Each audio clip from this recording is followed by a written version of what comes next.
A big thank you to MPB for sponsoring today's video.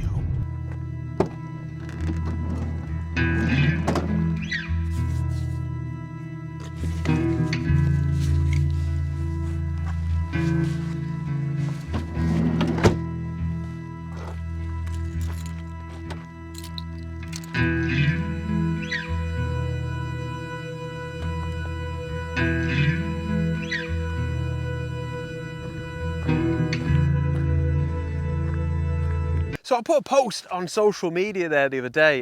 It's actually on Vero amongst other things. If you want to give me a follow there, by the way, please do. I think we're all enjoying it. I think it's got a lot of the simplicity that we just want as photographers when we post our photographs, you know. But yeah, give us a follow. But anyway, this post that I put up there was from a shot earlier in the summer down at Wastwater, actually in the Western Lake District, not too far from where I am today. And as I was putting the image up, I realised I never do that. I never just go down lakeside and take some photographs, you know, it's proper rare. And I said this in the post, I'm always so quick to want to just fly up mountains and go out hiking. I think for the most part, to be fair to myself, it's because that's what I enjoy doing. But I used to love it, you know, just parking up somewhere and not having a big massive walk for every photo shoot. So I'm doing that today. I'm hiking down to this lovely little lake here, which I've never been to, called Doverwater. And this is a wonderful part of the Lake District as well. It's quite otherworldly, it's very treeless and really, really craggy. And it feels like a little bit of a compositional playground. And I also want to have a bit of a chat about a few bits of gear, or not necessarily just gear, but purchases that I think, to put it simply, can be a little bit daft, especially when you're first starting out. Now I say daft, but the thing with gear is it's generally speaking, especially on the internet, it can be really contentious. So what I do want to say is anything that I chat about, it's all my experience, it's my opinion. Simple as that, you know, and all I'm trying to do is try and help some beginners from making some of the same daft mistakes that I seem to, especially when I first started out with photography. But if you feel otherwise, please feel free to comment below, you know. We've all got different experiences as photographers. We've all got different wants and needs, actually, as well, especially when it comes to gear. So yeah, feel free to comment away and let some other people know why you think I am wrong. But anyway, hoping to get some nice photographs this evening as well. The light's looking decent. Let's crack on for a little bit and we'll chat about gear item number one in a second. Oh, so the feet are wet, barely 10 minutes into the walk, man. There was a load of cows with the calves and I gave them a wide berth and ended up going through a bit of a bog, so not the best of starts. Anyway, let's talk about gear item number one as promised. And that is ND Grad Filters, or graduated neutral density filters. These things, man.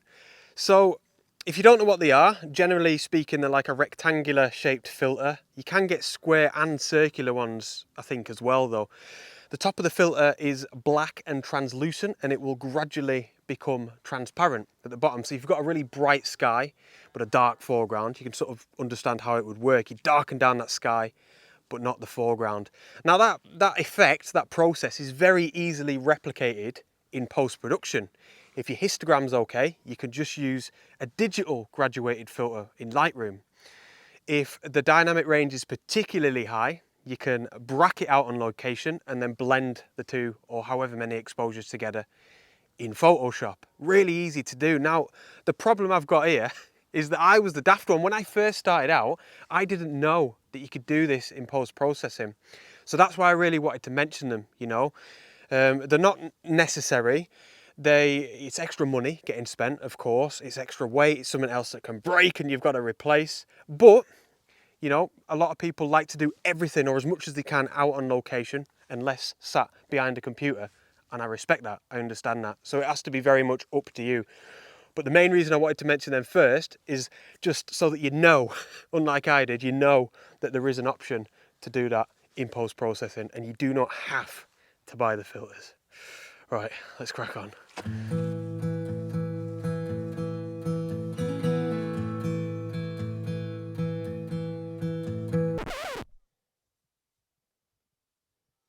So I thought I'd try and show you this, either side of a massive head. Got a lovely little boathouse there.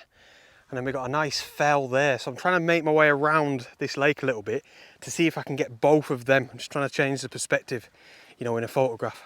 Light's nice as well, so we'll see. I want to chat, I want to get this out of the way because it's a bit of a weird one about the second thing that I don't think you should buy, and that is cheap garments, outdoor gear or protective gear, whatever you want to call it.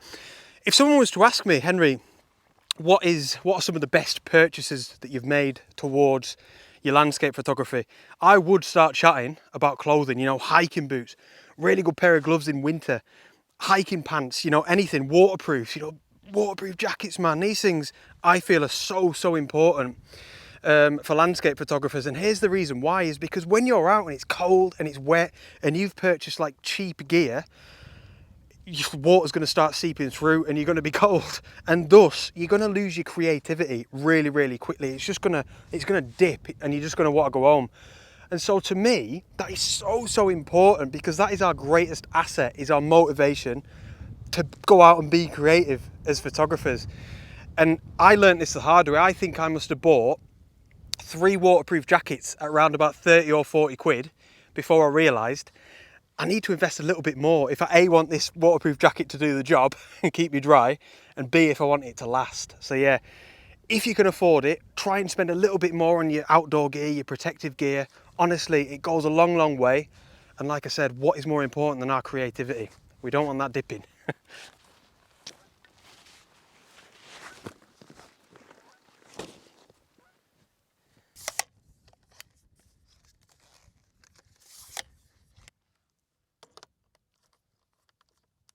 Right, so I've just been firing off a couple of long exposures. I think the one that I'm going to go with is a F11, ISO 64 and 30 seconds. So I've stuck the 10-stop neutral density filter on the front. I think we're at around about 30 millimeters. Oh, we're at 50 millimeters, a bit further in than I thought. It's actually really cool from here because we've got some really nice light on our boathouse and the fell. And the composition's simple enough. We've got some reeds down in this lake here that are being lit up by this sun. Then we've got boathouse on the left-hand side, fell on the right. It certainly isn't the best shot in the world, but it's quite a nice one to play around with a little bit. Now, before I show you this shot, let's talk about purchase number 3 that I think is daft. And this one is UV filters or clear filters, whatever. I think a lot of people buy them generally now, UV filters, to put on the front of the lenses and to protect them.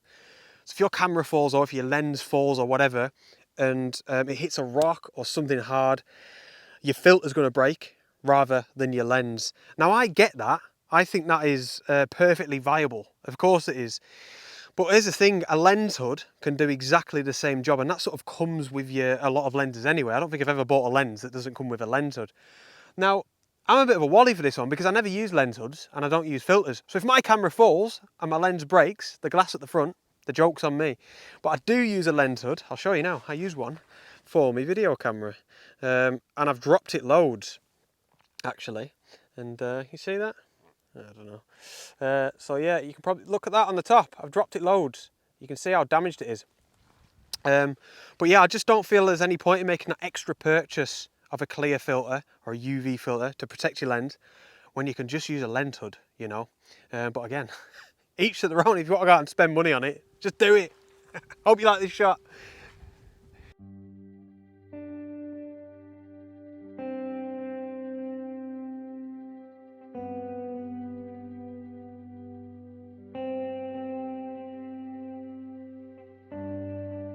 Oh, little bit of a bonus one whilst I'm packing my filter away. Do not buy loads of different filters to match all the different thread sizes on your lenses. That is the daftest of them all and should have been point number 1. Buy step up or step down rings. Just Google them, you'll figure out what they do. And you can then use the same size filters on smaller or bigger lenses, depending. But yeah, that is a big money saver, that is, and that's something I never used to know back in there.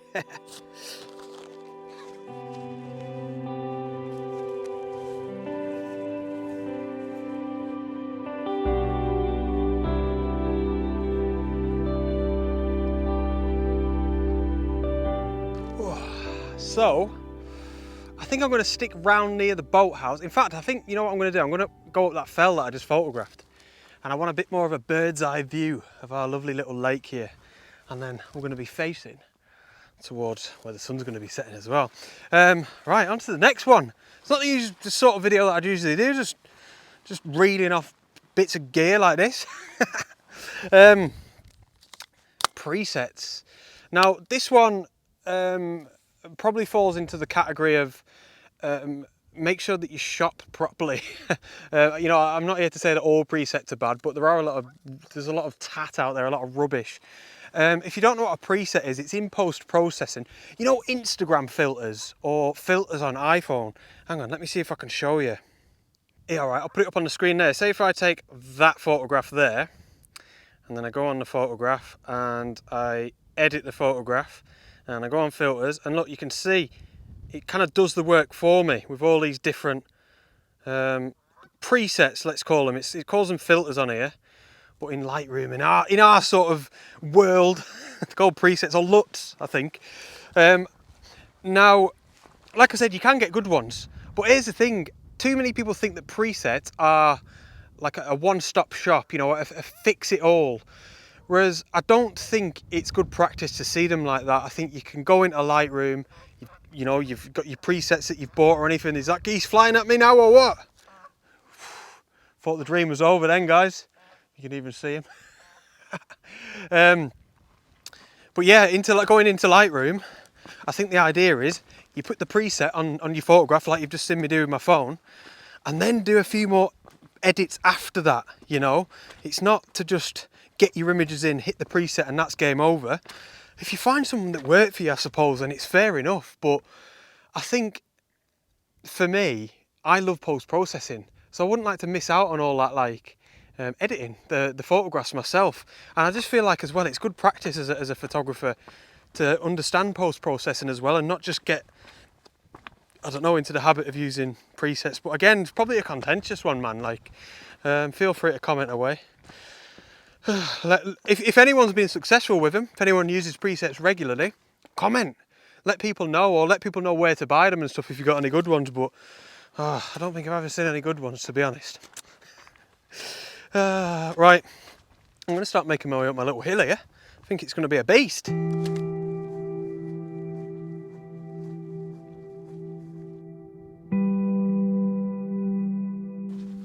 So I've got to be quick here, because I've just realised I think it's one of them where the sun is soon going to go down behind a bank of cloud, and that's it then. We're going to lose the light for the rest of the evening.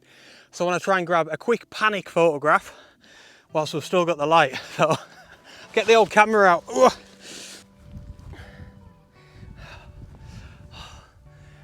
I don't like it. It's no good. I was just going to take like a excuse me. I was going to take a just a classic wide-angle shot, trying to incorporate the whole of Dover Water here, with the sun up in the top right, with a bit of like a sun star effect. I tell you what, it just looks rubbish, and I'm not even going to go through with it. However, item number 5, I believe we're on now. Yes, we are, number 5, and that is flimsy tripods. Don't do it. Remember I said before about how I went through like 3 waterproof jackets before I realised that I needed to just go a step above and spend a bit more money? Exactly the same with tripods. I think I may have even had more than 3. And yeah, I just realised one day, you know what? This is daft, because, daft, word of the day that is, it's daft because you actually end up spending more money. You know, what is it? Buy cheap, you buy twice. And again, I'm trying to help beginners save money or not spend money at all in this video. So, I mean, look, a lot of people would argue you don't even need a tripod. You know, at the end of the day, all you need is a camera and a lens, or a phone, something that just takes photographs. A tripod could arguably be an addition as well. That's not necessary, but for me, they almost are for a lot of the photographs that I take. Anyway, I'm digressing a bit, but if you can afford to, just, you know, don't go out and spend 600 quid on a tripod. What I'm trying to say is, if you've got the option of one that's a tenner, that's just basically a toy, or you can afford to spend 50 quid, just do yourself a favour and invest in the one that's a little bit more expensive, that's got a bit more structure to it, and it actually does the job that it's supposed to do. And that's keep your camera nice and still when you're taking long exposure shots. Oh man, I do not know what I'm going to photograph now.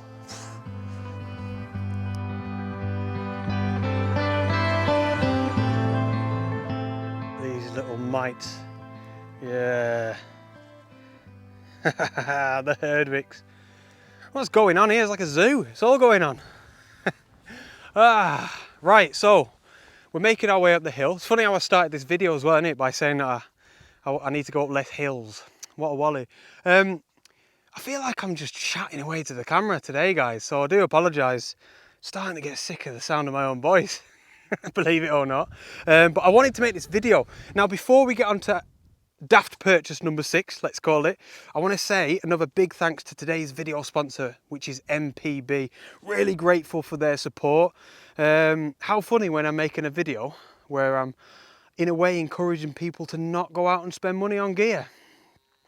I think what I'm trying to say is, if you're going to buy stuff, buy the right stuff, all right?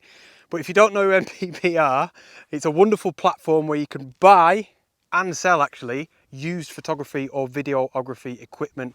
It's a platform that I used, actually, before I was sponsored by them, for no other reason, to be honest with you, than the fact that I always found them the cheapest.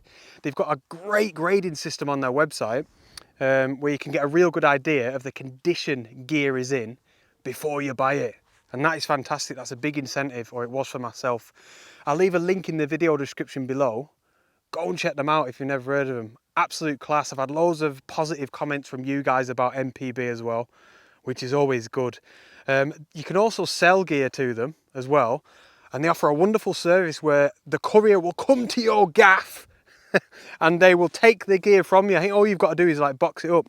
They'll take the gear from you, and then a couple of days later, the money will be in your bank. So if you're wanting to sell gear, or even if you weren't planning on it, but you've just realised you've got gear lying around that you could get some money for, again, link in the description. Definitely go and give them a go. At least have a look.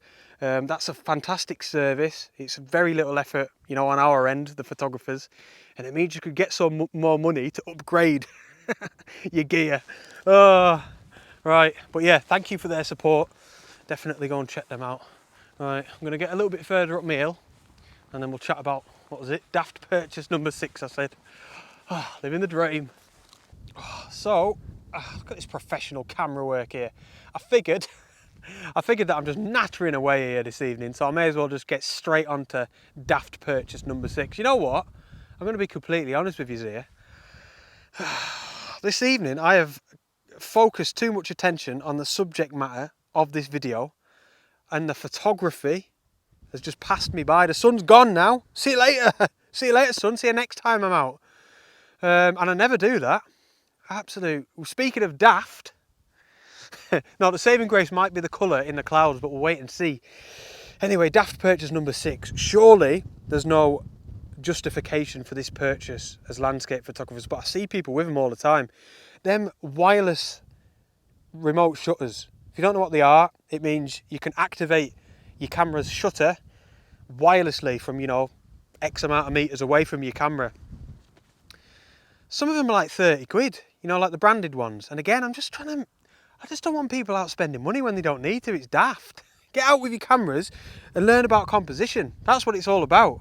You know, go out and make mistakes. But anyway, these things, there's only 2 reasons why in landscape photography I can think that they'd be justified. And there's 3 alternatives to both. One is if you're doing self-portraits. You know, say if I were to stand over here now, like this, like that, and get me in the foreground, and you know them sort of ones. I used to do a few of them. Yeah, all right, maybe then. But then you can just set your camera, you know, to take a load of photographs like an intervalometer. Most cameras have them features, and you know, to take 1 photo every 10 seconds. And then go and do it that way. Second reason is so that you're not pressing your shutter button when you're on your tripod. A lot of people might not know this, but your technique is really important when it comes to taking photographs at slow shutter speeds on your tripod. When you press your shutter button, although you might not realise it, you get a little bit of vibration. Your camera moves basically because you're touching it, you're pressing down on it. So in that split second that you press it, your camera's moving, and that might end up just being like a bit of blur on your photographs. It's quite subtle, but for me, I think your technique of trying to improve your image quality is really important, and that's part of it.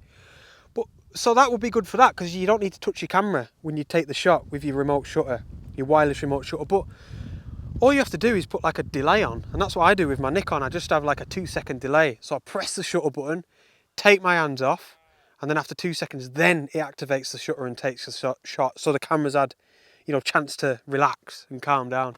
But yeah, once again, I'll ask if anybody's got any more viable reasons for why you think they're a justified 30 quid going out and get spent. Comment below. I want people to prove me wrong. I want people to have reason, good reason, to spend money, not daft purchases. Right, I don't know what to photograph. This is just mental. What have I done?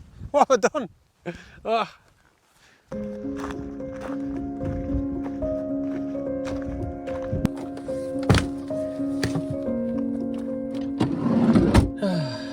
So you are seeing that correctly, ladies and gents. We are back in the van. It's dark outside. There will be no more photographs. What a dafty. I feel like it's been a bit of a failure this evening. Too much nattering, I swear. It's the problem with these videos is I don't have any reciprocation like you do in real life. So I don't know if I'm talking too much or if people are still watching and are interested in me nattering.